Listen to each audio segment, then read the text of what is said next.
আসসালামু আলাইকুম, welcome to Sanjida's blog. আজকে আপনাদের জন্য একটা রেসিপি নিয়ে এসেছি।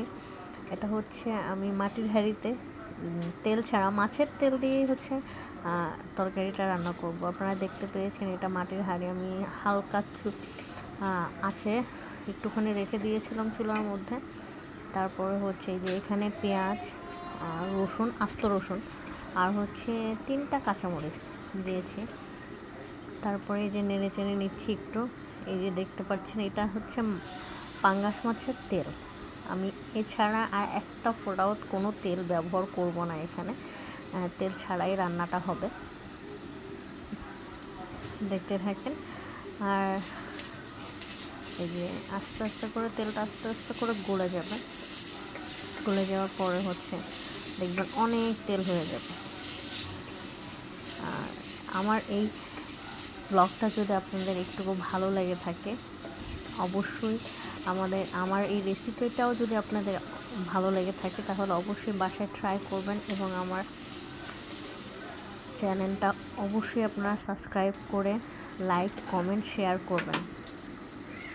এই যে আমি এখন হচ্ছে লবণ দিয়ে দিচ্ছি 1.5 চামচের মতো, এটা ছোট একটা চামচ লবণ দিয়ে দিলাম। লবণ দেওয়ার পরে হচ্ছে একটু নাড়াচাড়া করে নিচ্ছি।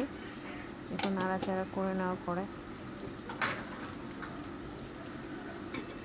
আমি কিন্তু এখন চুলার আঁচটা অনেক হাই ফ্লেমে দেওয়া হয়েছে।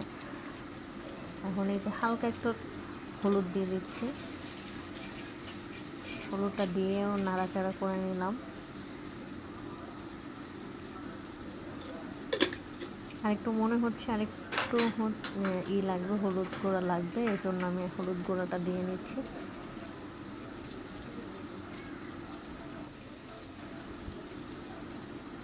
এই আমি এখানে হচ্ছে ধনিয়া গুঁড়া 1/2 চামচের একটু কম দিয়েছি। তারপরে আবার একটু নাড়াচাড়া করে নিলাম। এরপরে দেব মানে সচরাচর তরকারি রান্না করতে যেগুলো মশলা দেওয়া হয় সেগুলোই দেওয়া হবে। এটা আসলে হচ্ছে আমি আপনাদেরকে দেখাইনি, আমি পাঙাশ মাছ ভেজে রেখে দিয়েছি। ওখানেই হচ্ছে লবণ হলুদের মধ্যেই হচ্ছে একটু পানি দিয়ে নিয়েছিলাম, ওইটাই মানে এখন দিয়ে দিলাম। এখন একটু ধনিয়া দেব, ধনিয়া জিরা 1/2 চামচ করে দেওয়া হলো। এখানে আর কিচ্ছুই দিব না। এখন একটু কষিয়ে নেব।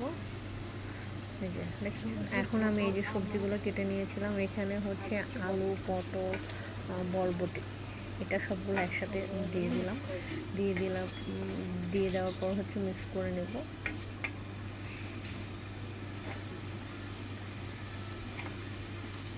এই সবগুলো দিয়ে দিচ্ছি। এখন একটু মানে মিক্স করে ঢেকে দিব না। এখন আমি হচ্ছে কোনো পানি টানি ইউজ করব না।